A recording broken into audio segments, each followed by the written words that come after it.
January 23, 2025. A quiet Friday morning in Greenock. Worshippers are inside the Inverclyde Muslim Center. And outside, a 16-year-old boy stands, bag slung over his shoulder, packed with weapons, sketches, and hate. Police were already watching. And what they found was more than just a plot, it was the blueprint for mass murder. He had idolized Anders Breivik and Adolf Hitler. And for 3 years, he had turned that ideology into actionable intent.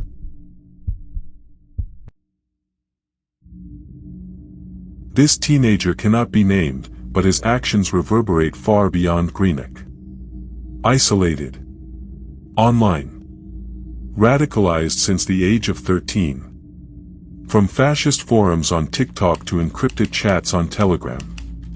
He embraced Nazi ideology, took notes, planned an attack, and chose the mosque as the target. According to STV News, he spoke online about how white people were at war and that he would die for his land.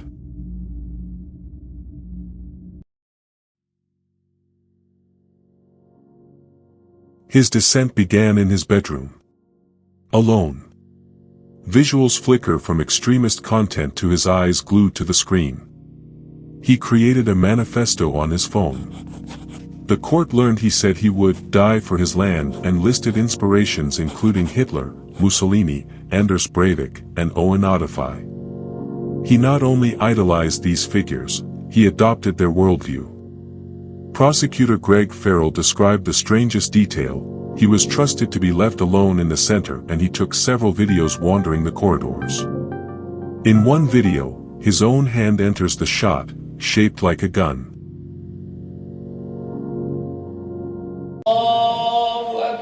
This is a place of worship that came close to attack. A mosque where a massacre was just moments away.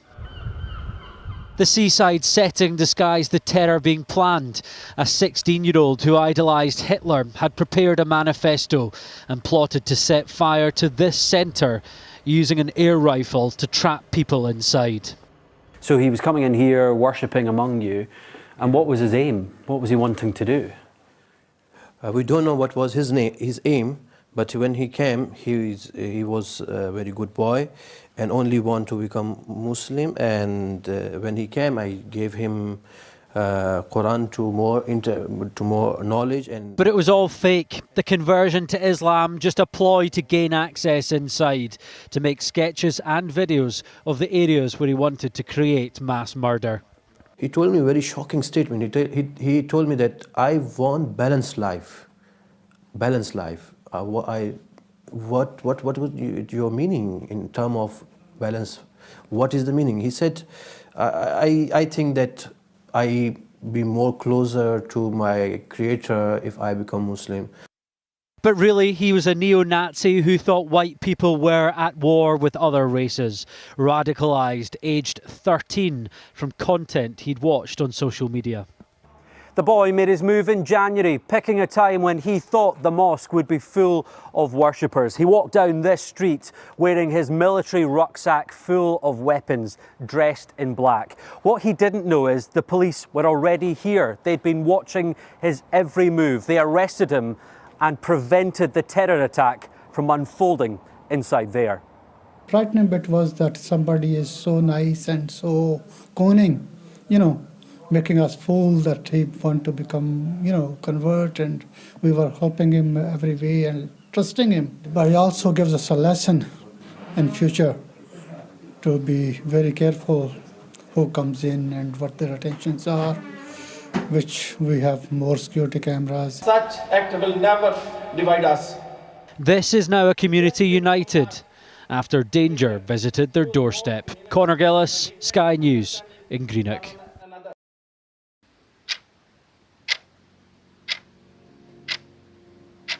He began to plan in earnest. First, a school, a place he thought safe. Then, the mosque. He communicated via Telegram, "It's good to infiltrate the target, they think I'm one of them." The prosecution said, This involved the use of aerosols and lighters to set fire to the premises. He planned to lock the doors, start a fire with aerosol and a lighter, and use a BB gun to keep people inside. His manifesto stated, "Attack tomorrow, when the mosque is at its fullest." Police searched his home and found extremist literature, Mein Kampf, the anarchist cookbook, plus explosive ingredients. About 12 miles from the food truck. Can you confirm your location? Yeah, the boat team is currently moving your way. Make sure the plane is ready to load the supplies. Over.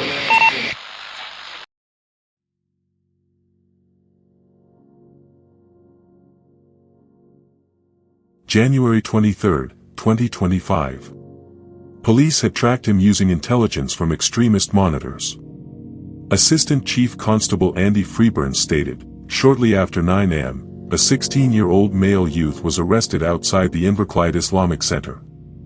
There is nothing to suggest anyone else was involved or that there is any further risk to the public.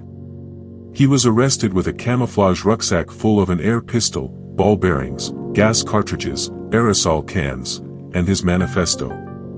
He allegedly told police, "Guns, I'll tell you what's in the bag so you don't get hurt. I don't want to hurt you." Another suspect was arrested later but quickly released. There is nothing to suggest anyone else was involved.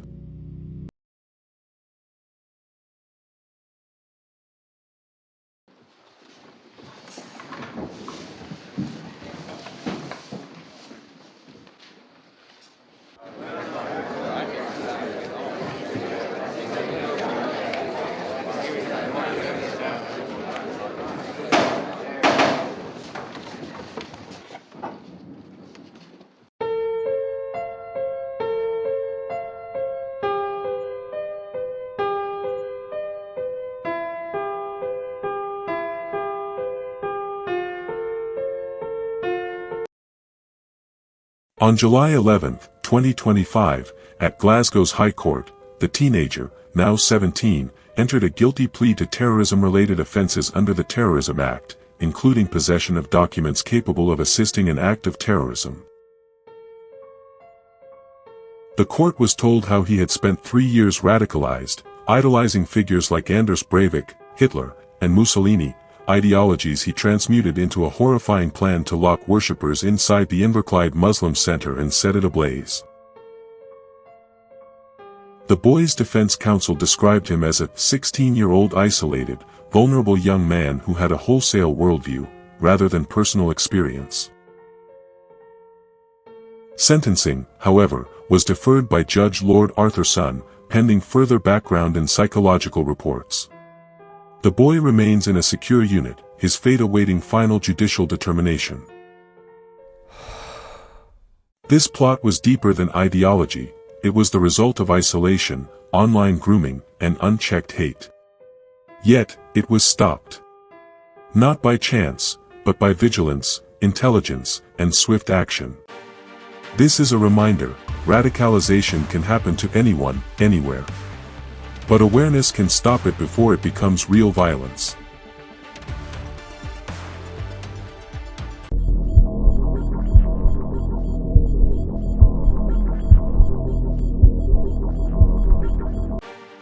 And so, the truth stood in the open. The final court transcripts, the confessions, the shattered families, all painted a grim picture.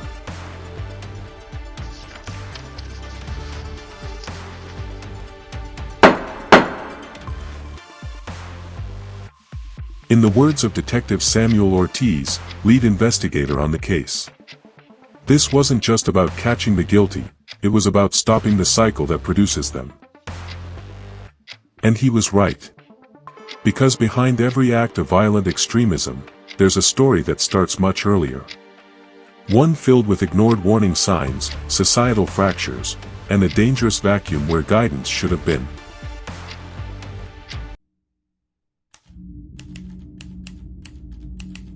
Radicalization doesn't happen overnight. It festers, in silence, in isolation, in corners of the internet and of our own neighborhoods.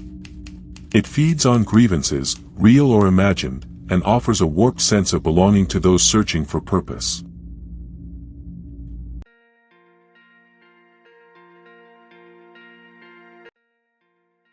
This case teaches us that stopping the next tragedy requires all of us. Parents, educators, religious leaders, and peers must play their part. Spot the signs. Ask the hard questions. And most importantly, create spaces where young minds feel valued, seen, and heard, before someone else offers them a dangerous cause to fight for. This is not just a law enforcement problem. It is a society-wide mission to give our youth the tools to think critically, to challenge dangerous narratives, and to dream of futures built on contribution, not destruction. In the end, the legacy of this case will not be the horror it uncovered, but the collective will to prevent it from happening again. And that responsibility belongs to each of us. If this story moved you, share it. Start the conversation. Leave a comment below. We want to hear your thoughts on how communities can fight radicalization before it's too late. And if you believe in exposing the shadows where truth hides, like this video, subscribe, and turn on notifications. Join us, here, on Truth in Shadows, the State Crime Archives, where the real stories are told, no matter how dark they get.